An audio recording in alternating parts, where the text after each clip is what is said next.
From across the nation and around the world, for Pacifica Headlines, I'm Jesse Lent.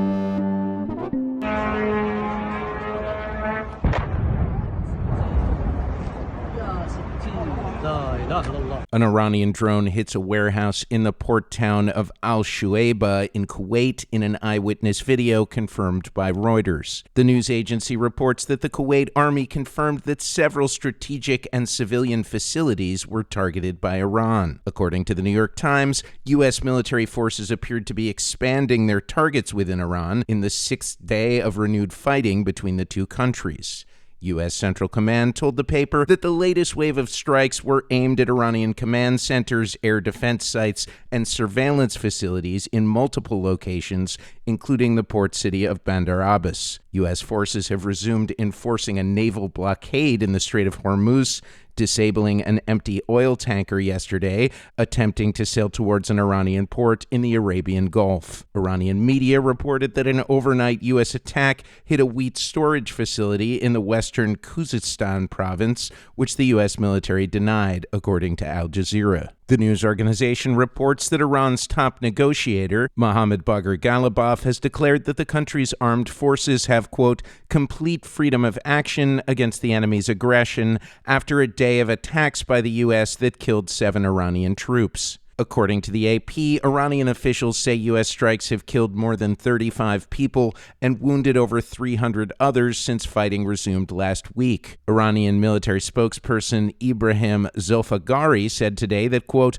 all the infrastructure in the region will be crushed under the steel blows of the powerful armed forces of the Islamic Republic of Iran, end quote, if President Donald Trump makes good on his renewed threats to target civilian infrastructure in Iran next week, including bridges and power plants. Attacks on civilian infrastructure are considered war crimes under international law.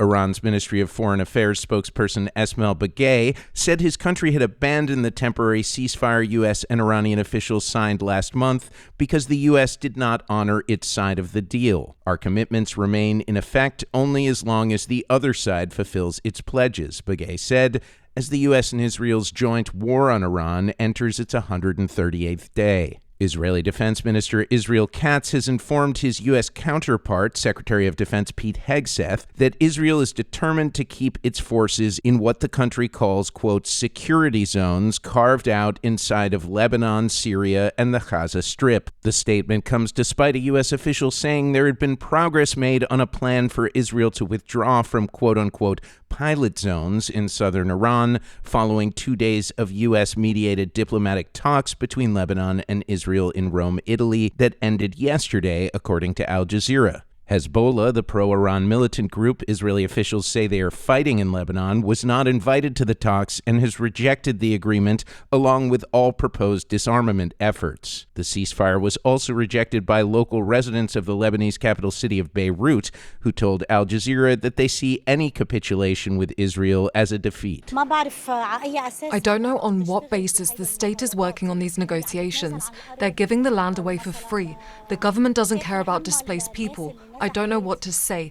I've been against the negotiations from the beginning. What's taken away by force can't be reclaimed without force. There's no such thing as pilot zones, and we don't acknowledge them. I'm from the south. Every village has a name. There's none called pilot zone.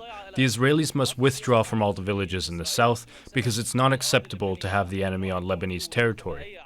Healthcare workers in the Democratic Republic of Congo, in the epicenter of the outbreak of the Bundibugyo strain of the Ebola virus, have announced a strike over unpaid wages and inadequate working conditions, according to Al Jazeera. The news outlet reports that 2,011 people in the DRC have been infected with the new Ebola strain. 754 of them have died. And Defense Secretary Pete Hegseth announced on social media yesterday that all military personnel aged 30 and older, including women, will undergo mandatory testing for testosterone deficiency as part of annual health screenings in a video captioned High T Department.